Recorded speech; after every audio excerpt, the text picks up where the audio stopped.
ठीक है, स्टार्ट करें फिर। यस और नो में लिखते रहा करो यार, ये पता चलता है कि तुम एक्टिव हो नहीं हो या बैठे ही हो। बस एक पेन पेपर लेके बैठा करो, थोड़ा कुछ ना कुछ नया मिलता है, कुछ डाउट होता है लिख लिया करो, जब देखूं तब पूछ लिया करो, एक्टिव रहा करो यार बिल्कुल। ठीक है, चलो स्टार्ट करते हैं। बहुत अच्छे, बढ़िया। अभी मैंने सबको म्यूट कर रखा है, तो कोई भी डाउट वगैरह होगा ना तब देखते हैं। ठीक है, आज पढ़ेंगे फाउंडेशन। यार एक तो बॉक्स इतने हो जाते हैं ना, मुझे ही विजुअल नहीं हो पाता है। एक मिनट रुक जाओ बस।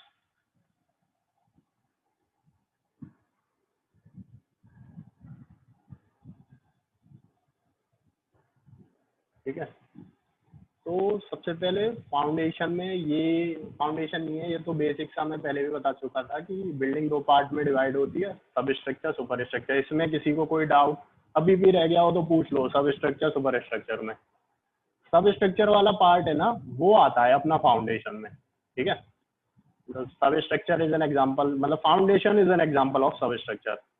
बढ़िया यार, डाउट होने भी नहीं चाहिए, मतलब इतना बेसिक और इतना धीरे धीरे चल रही है। एक बार बता दो सर, ठीक है बता देते हैं, कोई नहीं।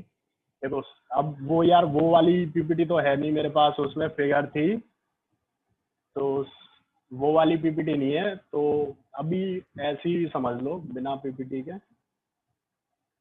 ठीक है, थोड़ा सा बना के दिखा देता हूँ।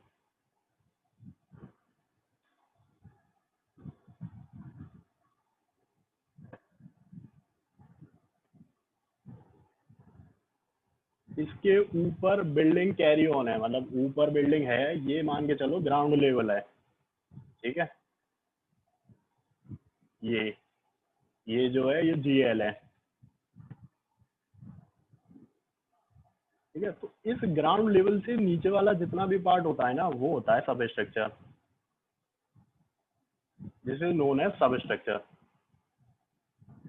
अब डेफिनेशन पढ़ो और समझ में आएगी। Substructure is that part of the building which is below ground level and is in direct contact with the soil. ठीक है, और डायरेक्ट कॉन्टेक्ट होता है इसका सॉइल से, समझ में आ रही होगी ये चीज। तो it is also called foundation, मतलब फाउंडेशन भी बोल देते हैं, क्योंकि एक मेरे हिसाब से फाउंडेशन ही इसका एक ऐसा पार्ट होता है जो सब स्ट्रक्चर का पार्ट होता है, चाहे सब स्ट्रक्चर बोल दो चाहे फाउंडेशन बोल दो।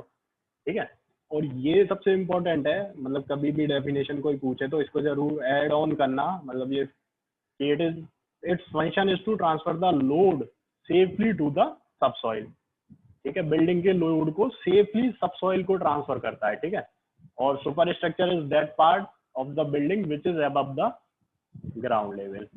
तो इसमें तो ऐसा सच किसी को कोई डाउट नहीं होगा। अब देखते हैं कि फाउंडेशन हम बनाते क्यों हैं, किसी को कोई आइडिया क्यों बनाते हैं फाउंडेशन?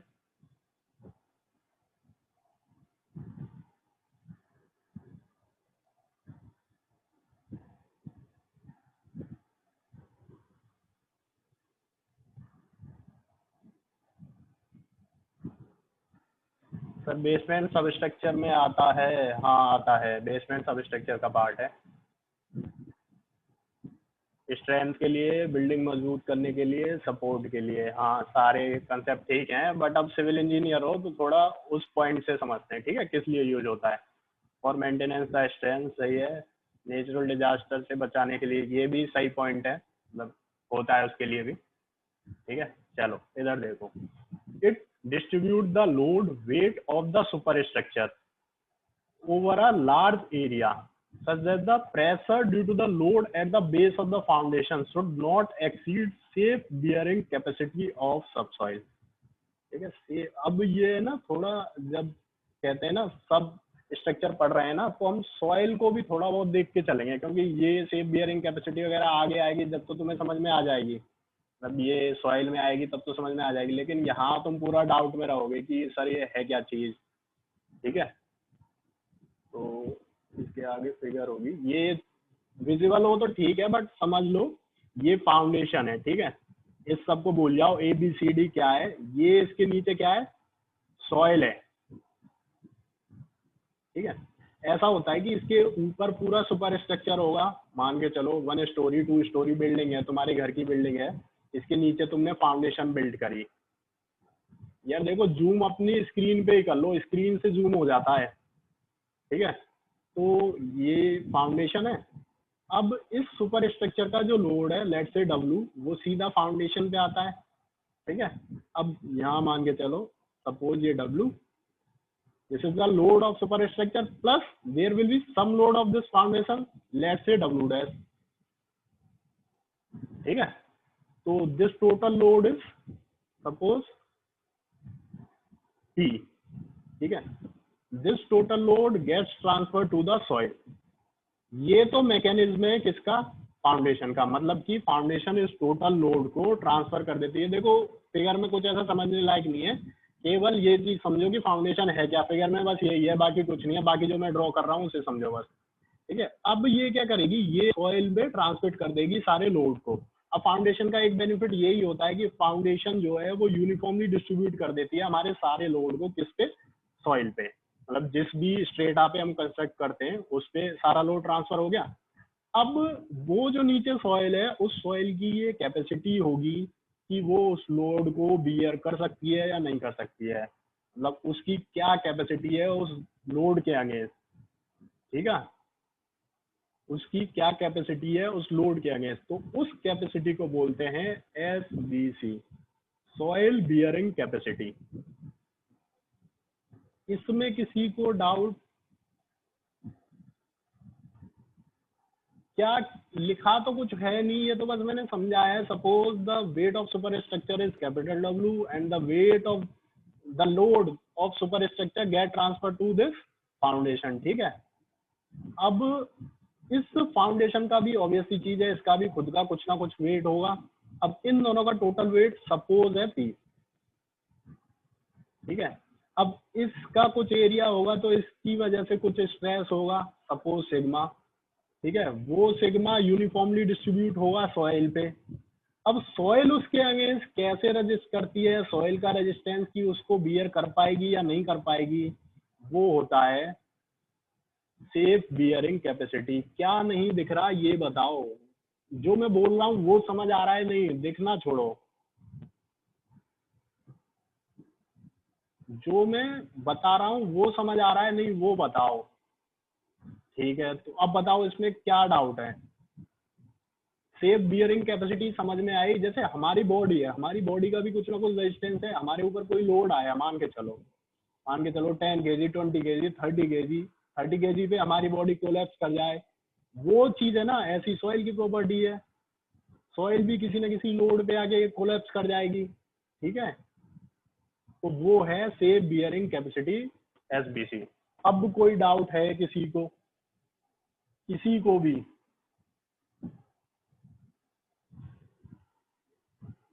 किसी को भी कोई डाउट है? ठीक है, सेफ बियरिंग कैपेसिटी समझ में आया। मतलब ये लाइफ लॉन्ग चलने वाली चीज है यार तुम्हारे साथ, मतलब समझ में आना चाहिए, बेसिक बेसिक सी चीज है। अभी भी किसी को कोई डाउट रह गया हो ना, पूछ लेना, मतलब बाद में। अच्छा सुजीत, एक बार और देख लो, ठीक है। ये फाउंडेशन है। अब एक बार तुम ही बता दो ये कौन सा व्यू है, कौन सा व्यू है ये, एक बार तुम ही बता दो खुद से, जल्दी बताओ।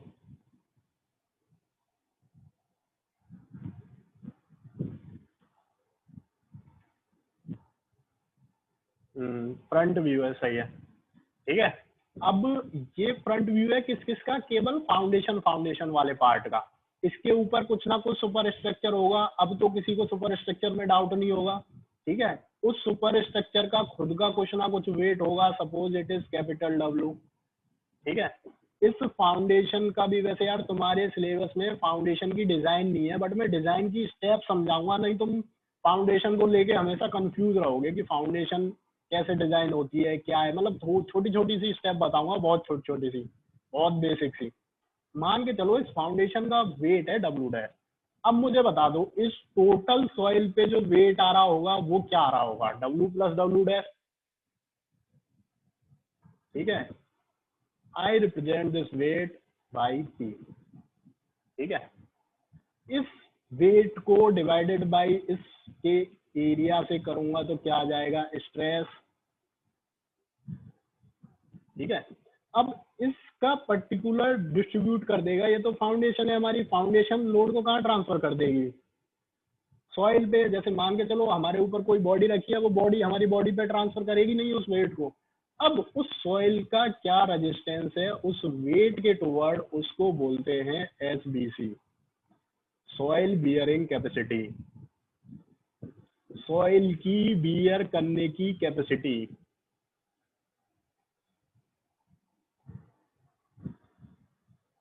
आया समझ में, नहीं आया अभी भी?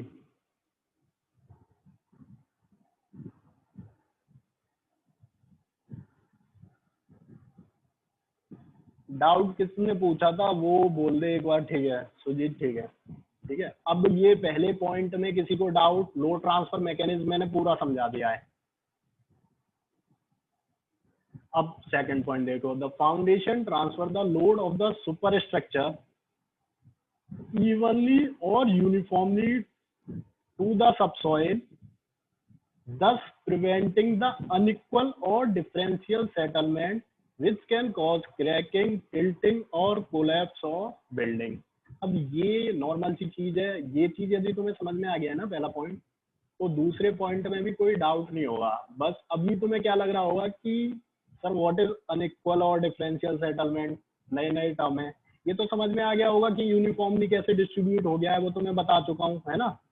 अब ये अनइक्वल और अनइक्वल और डिफरेंशियल सेटलमेंट के कारण क्या क्या हो रहा है, क्रैकिंग हो रही है, टिल्टिंग हो रही है, या फिर कोलैप्स ऑफ बिल्डिंग हो रहा है। तो ये तो कॉमन सी चीज है कि मतलब कोई भी यदि फेलियर किसी बॉडी में होगा तो उसमें क्रैक डेवलप होंगे, उसकी टिल्टिंग होगी और उसमें कोलैप्स होगा। अब थोड़ा सा अनइक्वल सेटलमेंट समझते हैं।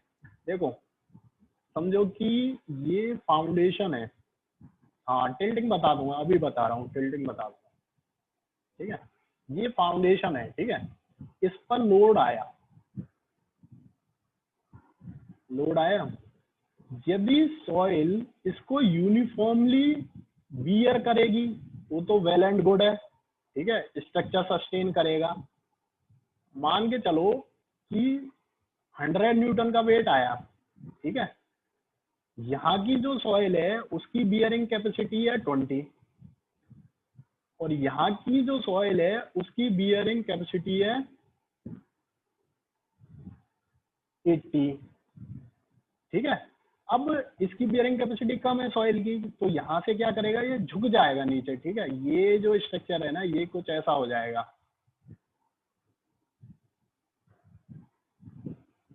इसको हम लोग बोलते हैं टिल्टिंग। अब जब कोई भी स्ट्रक्चर टिल्ट होगा, सीधी सी बात है यार, अभी हम स्टेबल हैं, ठीक है, अब हमारी स्टेबिलिटी को कोई चेंज करेगा। कंक्रीट से बना हुआ है, कंक्रीट क्या होता है, एक ब्रिटल मटेरियल होता है, ठीक है। अब जब भी उसमें कोई भी डिफॉर्मेशन, कोई भी चेंज आएगा तो उसमें क्रैक्स डेवलप होंगे, और क्रैक्स डेवलप होंगे तो चांसेस हो सकते हैं कि बिल्डिंग कोलैप्स कर जाए। अब यही होता है जब अर्थक्वेक वगैरह आता है, अर्थक्वेक वगैरह आता है तो इसकी टिल्टिंग के चांसेस रहते हैं, ठीक है। ये क्लियर? अब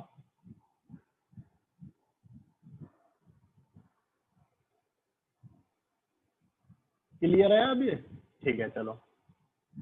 ये इजी है। Foundation provide a level even and hard surface, एक इवन और हार्ड सरफेस प्रोवाइड करता है, ठीक है, सुपर स्ट्रक्चर के लिए। Foundation also provide safety against movement of moisture, moisture को भी एंटर होने से रोकता है। अब इस पॉइंट इनमें मेरे हिसाब से किसी को कोई डाउट होना नहीं चाहिए, हो तो पूछ लो किसी का भी कोई। हाँ लीनिंग टावर में बताने वाला था, बहुत अच्छा कृष्णानंद, बहुत सही। लीनिंग टावर ऑफ पीसा, इसको देखना, खुद स्टडी करना, जब चीजें समझ में आएंगी। ये टिल्ट हो चुका है, ठीक है, गूगल पे डाल के देखना, समझ में आ जाएगा। यार अब तुम लोग लगते हो कि हाँ प्रोफेशनल हो गए हो, समझते हो चीजों को। डिफरेंशियल सेटलमेंट एक बार सुमित, ये फाउंडेशन है, ठीक है, ये तो दिख रहा है, ये फाउंडेशन है, ठीक है। ये फाउंडेशन जो है, इसका जो टिल्टमेंट है, सोचो ना थोड़ा सा, क्या एग्जांपल दूं। यहाँ जो है ना, यहाँ की बियरिंग कैपेसिटी कम है सॉइल की, यहाँ की बियरिंग कैपेसिटी ज्यादा है। मान के चलो इस वाले पार्ट की बियरिंग कैपेसिटी कम है, यहाँ जो सॉइल है, ठीक है, उसकी मैंने बताया था जैसे 100 है तो यहाँ 20 है, यहाँ 80 है। ये तो एक एग्जांपल से समझा रहा हूँ, ऐसा कोई कंपल्सन नहीं है। ठीक है, 100 का लोड है पूरा। अब ये तो यूनिफॉर्मली डिस्ट्रीब्यूटेड है, यूनिफॉर्मली डिस्ट्रीब्यूटेड है तो यहाँ से चांसेस होंगे कि ये टिल्ट हो जाए। लीनिंग टावर ऑफ पीसा एक बार देखना, तुम्हें चीजें और समझ में आ जाएंगी। फिर भी कोई डाउट रहता है तो पूछ लेना, कोई दिक्कत नहीं है। मतलब डाउट नहीं रहना चाहिए, बस इतना याद रखना, जो भी डाउट हो पूछते रहो साथ के साथ। ठीक है, अब देखो फाउंडेशन दो पार्ट में डिवाइड होती है, सैलो और डीप। ठीक है, एक साइंटिस्ट है टरजागी, ये तुम सॉइल में पढ़ोगे, टरजागी और स्कैम्पटन। मतलब मैंने तो दो ही पढ़े हुए हैं तो मुझे इन्हीं के बारे में ज्यादा आइडिया है, जिन्होंने फाउंडेशन को सैलो और डीप में वो किया है, टरजागी। यार इसका सोल्यूशन क्या है वो बाद में बताएंगे, सोल्यूशन क्या है सब है। जब फाउंडेशन पढ़ लोगे ना, डिफरेंट टाइप ऑफ फाउंडेशन पढ़ लोगे तो तुम खुद मुझे बताओगे कि इसका सोल्यूशन क्या है। मैं खुद पूछूंगा कि मान के चलो सॉइल की बेयरिंग कैपेसिटी अलग अलग है तो कौन सी फाउंडेशन दूं, तुम खुद ही बताओगे। ठीक है, तो उसकी टेंशन मत लो। ठीक है, ये टरजागी और एक थे स्कैम्पटन। ये याद नहीं रखने, केवल तुम्हारी अंडरस्टैंडिंग के लिए बता रहा हूँ कि कहीं भी तुम लोग पढ़ने लगो, क्योंकि तुम लोग बुक बहुत प्रेफर करते हो, कहीं तुम्हें मिल जाए फिर तुम डाउट में आओगे कि सर ऐसा था। ठीक है, इसको थोड़ा सा समझो। ये जो है ये मान के चलो ये ग्राउंड लेवल है। ठीक है, इसके नीचे जिस डेप्थ तक हम फाउंडेशन के बेस को देते हैं उसको बोलते हैं डी। ठीक है, और इसको बोलते हैं width, B, width of foundation. ठीक है, अब टरजागी ने क्या बोला था, इफ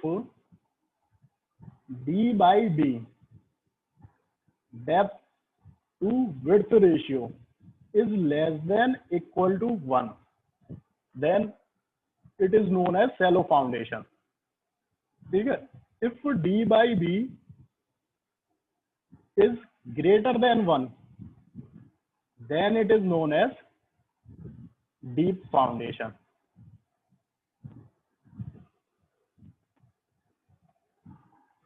इसमें तो किसी को कोई डाउट नहीं होगा, इनको याद रखना। मतलब कहीं ना किसी एग्जाम में तुम्हें ये देखेंगे फिर तुम मुझे याद करोगे।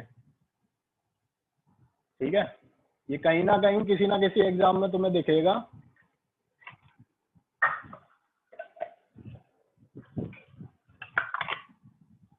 अब नेक्स्ट स्कैम्पटन ने क्या बोला कि स्कैम्पटन ने सेम इसी वैल्यू को बस 2.5 कर दिया।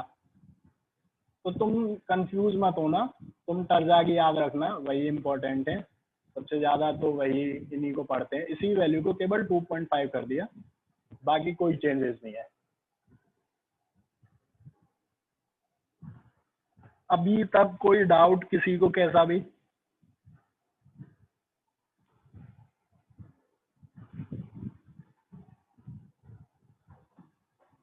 कोई डाउट?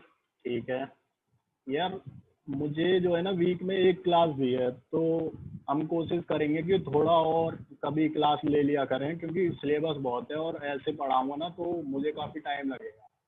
बट पढ़ाऊंगा यार सब धीरे धीरे, जो भी है तो छूटेगा नहीं, इतना है।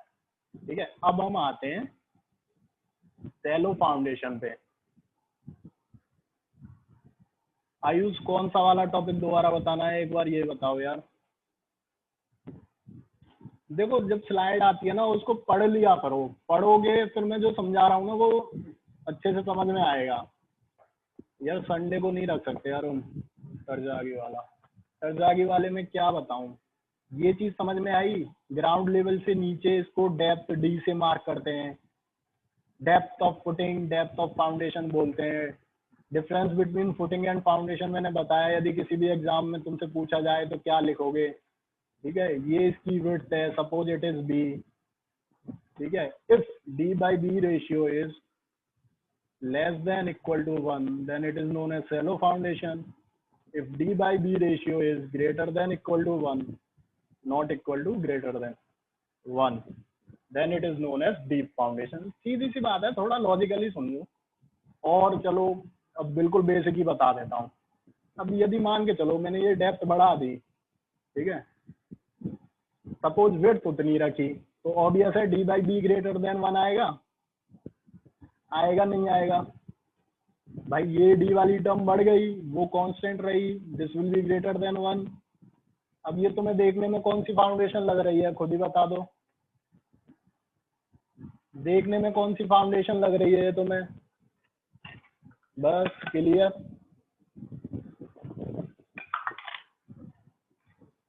मैथमेटिक्स और लॉजिक दोनों को इन्वॉल्व किया करो, खुद ही समझ में आ जाएगा कि क्यों बोला मैंने। अभी भी कोई डाउट? कोई भी डाउट? अब आगे चलें, शैलो फाउंडेशन देखें। अब शैलो फाउंडेशन क्या होती है ये समझ में आ गया?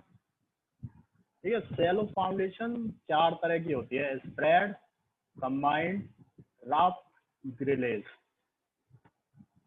सबसे पहले देखते हैं स्प्रेड। तुम्हारी चैट की वजह से ये फिगर थोड़ा दब जाते हैं, चलो कोई नहीं। स्प्रेड फाउंडेशन की पहले डेफिनेशन वगैरह देखते हैं। Spread foundation are those foundation which are constructed by providing a spread area under base of wall or column which increases the distribution area of load। ठीक है, the various types of this, मतलब इस तरह की और footing को बोलते हैं। तो वॉल फुटिंग होती है, एक मैसनरी पिलर फुटिंग होती है, कंक्रीट कॉलम फुटिंग होती है, इन्वर्टेड आर्च फुटिंग होती है। मतलब ये 4 तरह की और होती है स्प्रेड फुटिंग। ठीक है, अभी सब पता चल जाएगा, वेट तो किया करो। पहले ये तो समझो कि सेलो, ये पूछ रहे हो क्या सेलो फाउंडेशन और डीप फाउंडेशन को कहाँ यूज करते हैं? कोई ये पूछ रहा है क्या सेलो फाउंडेशन और डीप फाउंडेशन को कहाँ यूज करते हैं? ठीक है, अब तुम ही बताओ कहाँ यूज करते हैं, क्योंकि मैंने तुम्हें एक क्राइटेरिया बताया एसबीसी का, सेफ बियरिंग कैपेसिटी का। यार मुझे लग रहा है आज हमारी क्लास केवल 40 मिनट की होगी, तो मैं दोबारा लिंक सेंड कर दूंगा तुम्हें, उस पर ज्वाइन हो जाना, मैं ग्रुप में भेज दूंगा। ठीक है, क्योंकि थोड़ी एक्सटेंड कर लेते हैं।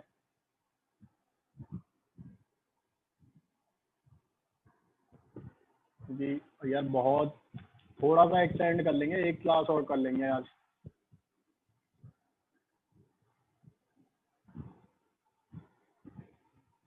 ये शैलो और डीप, शैलो फाउंडेशन यूज होती है जहाँ से, देखो 2 क्राइटेरिया है, एक तो on the basis of load कि ऊपर से लोड क्या आ रहा है, एक on the basis of safe bearing capacity of soil.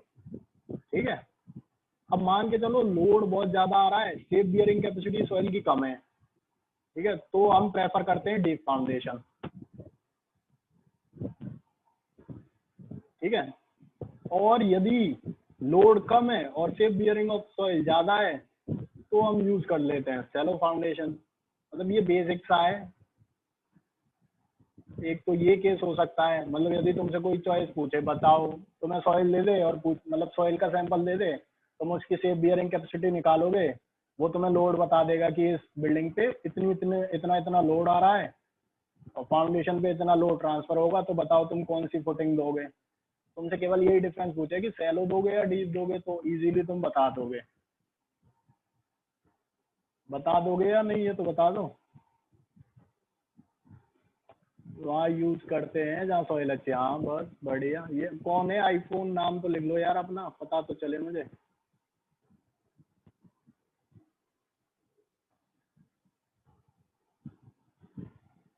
ठीक है धीरज। ठीक है, अब ये सैलो में सबसे पहले स्प्रेड फुटिंग क्या होती है, ये फिगर विजिबल है सबको? फिगर विजिबल है सबको? ठीक है, ये होती है स्प्रेड फिटिंग। इसमें क्या करते हैं, इसके एरिया को पॉइंट बाय पॉइंट बढ़ाते चलते हैं। ठीक है, ये इस चीज को बोलते हैं ऑफसेट। ये देख रहे हो ना, ये मोस्टली 50 mm का देते हैं, ये ऑफसेट है। इसके एरिया को स्टेप बाय स्टेप बढ़ाते चलते हैं, जैसे हमारी स्टेयर्स होती है ना, ऐसे ही देते हैं ऐसे। ये 400 mm, ये 300 mm, तो ये सब तो छोड़ो अभी। अभी केवल ये समझो कि स्प्रेड फुटिंग होती क्या है। स्प्रेड फुटिंग समझ में आ गया या अभी भी इसमें किसी को डाउट है?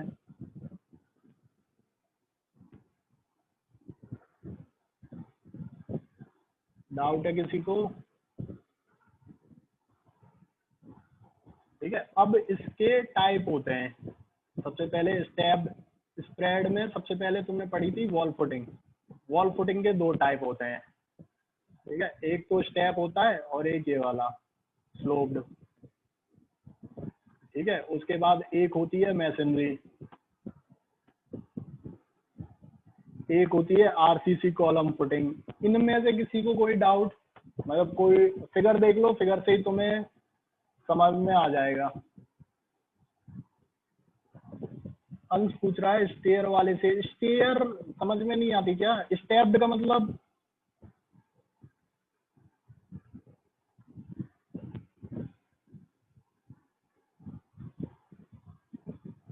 निखिल क्या दोबारा बताऊं, एक बार ये बताओ।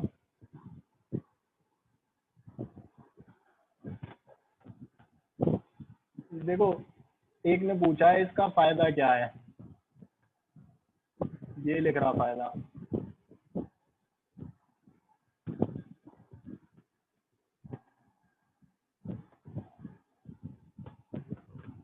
अब आ गया फायदा समझ में?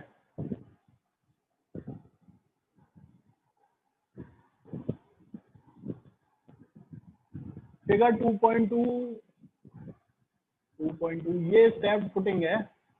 ये जब भी कोई स्लोपी एरिया होता है ना, तो मोज ये मान के चलो ये स्लोपी एरिया है, तो उस केस में हम क्या करते हैं, उसमें स्टेप फुटिंग दे देते हैं।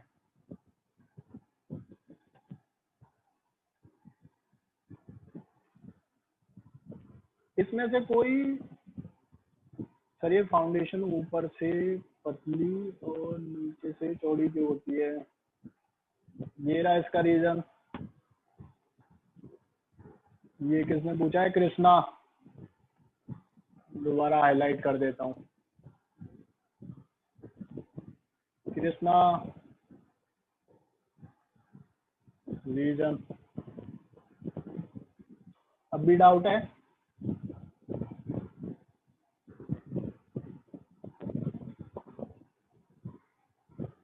देखो इतना याद रखना, जितनी भी चौड़ी होगी ना उतना ही तुम्हें फायदा है, उतनी ही ज्यादा एरिया पे लोड ट्रांसफर होगा। जब जितना ज्यादा एरिया पे लोड ट्रांसफर होगा उतनी इजीली लोड ट्रांसफर होगा, तो फेलियर ऑफ सॉइल के चांसेस कम होंगे। अभी मैं थोड़ी देर में एक लिंक तुम्हें शेयर कर दूंगा, तुम उस पर ऐड हो जाना, क्योंकि मेरे हिसाब से आज मेरी क्लास केवल 40 मिनट ही चलेगी।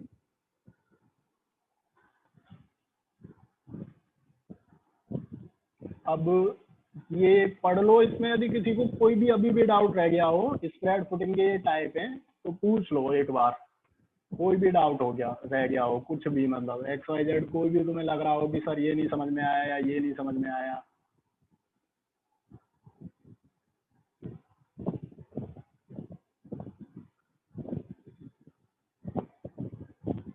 एक इन्वर्टेड आर्च की पता नहीं मैंने डाली तो थी, इसमें आई नहीं है। इन्वर्टेड आर्च की मैं वो तुम्हें दिखा दूंगा यार, उससे बता दूंगा, ठीक है। इन्वर्टेड आर्च वगैरह हम ब्रिज वगैरह में देते हैं, मतलब जैसे आर्च तो तुम्हें पता होगा आर्च ऐसे होता है, ठीक है। उसमें क्या होता है, in the shape of arch ही हम उसे इस फॉर्म में देते हैं। ये आर्च, इसकी शेप कर दी तो इसको बोल देते हैं इन्वर्टेड आर्च।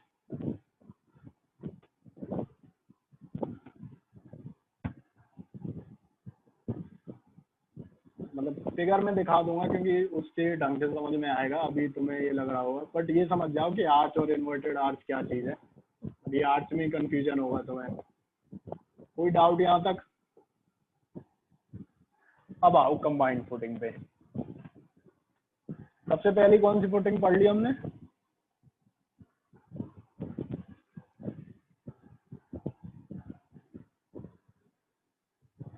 क्या हुआ, चले गए क्या सब? ये जो है ना, ये जो फिगर है ये कंबाइंड फुटिंग के एग्जांपल है। स्प्रेड, हाँ सही है, ये कंबाइंड फुटिंग की फिगर है। अब पहले कंबाइंड फुटिंग देखो होता क्या है। अब combined footing is provided for 2 और मोर कॉलम्स, मतलब इंडिविजुअल कॉलम के लिए जब हम फुटिंग नहीं प्रोवाइड कर पाते हैं तो तब हम कंबाइंड फुटिंग देते हैं। अब क्यों नहीं प्रोवाइड कर पाते हैं उसका रीजन देखो। When one column is located near the property line, ठीक है, and individual footing of the column may extend outside the property when the individual footing of the column overlap each other due to proximity, when the required area of individual footing is more than the bearing capacity of soil। ठीक है, अब तीनों को एक एक करके समझते हैं। तीनों पॉइंट एक बार देख लो, फिर समझते हैं तीनों को। देखो सबसे पहले देखो कि ये तुम्हारी प्रॉपर्टी लाइन है, ठीक है, मान के चलो यहाँ तक तुम्हारी प्रॉपर्टी है, किसी का भी नाम ले लेते हैं, मान के चलो यहाँ तक कृष्णा की प्रॉपर्टी है, यहाँ अंश की प्रॉपर्टी है, ठीक है। अब क्या हुआ, कृष्णा यहाँ तक बिल्ड कर रहा है, तो प्रोविजन इसका जो है बिल्डिंग का वो इंडिविजुअल फुटिंग का है, ठीक है। अब क्या हो रहा है कि लोड की वजह से जो कृष्णा की बिल्डिंग की जो फुटिंग है ना वो कर रही है और अंश की बाउंड्री को क्रॉस कर रही है। अब जब बाउंड्री क्रॉस हो रही है तो अंश को कोई ना कोई ऑब्जेक्शन होगा। अब इसके ऑब्जेक्शन को सॉर्ट आउट करने के लिए हमने क्या डेवलप किया, हमने डेवलप किया the concept of combined footing. इसमें क्या होता है कि हम जो फुटिंग है ना दो कॉलम को सेम फुटिंग दे देते हैं।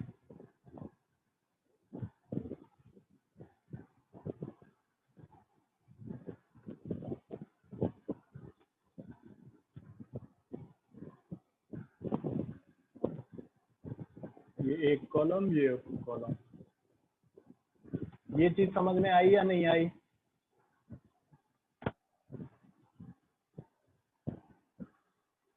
कभी भी इससे रिलेटेड क्वेश्चन आएगा तो यही आएगा कि किसी की बाउंड्री लाइन क्रॉस हो रही है और तुम आइसोलेटेड फुटिंग दे रहे थे, तो बताओ क्या सोल्यूशन है। तो सोल्यूशन यही है जो मैंने तुम्हें बता दिया।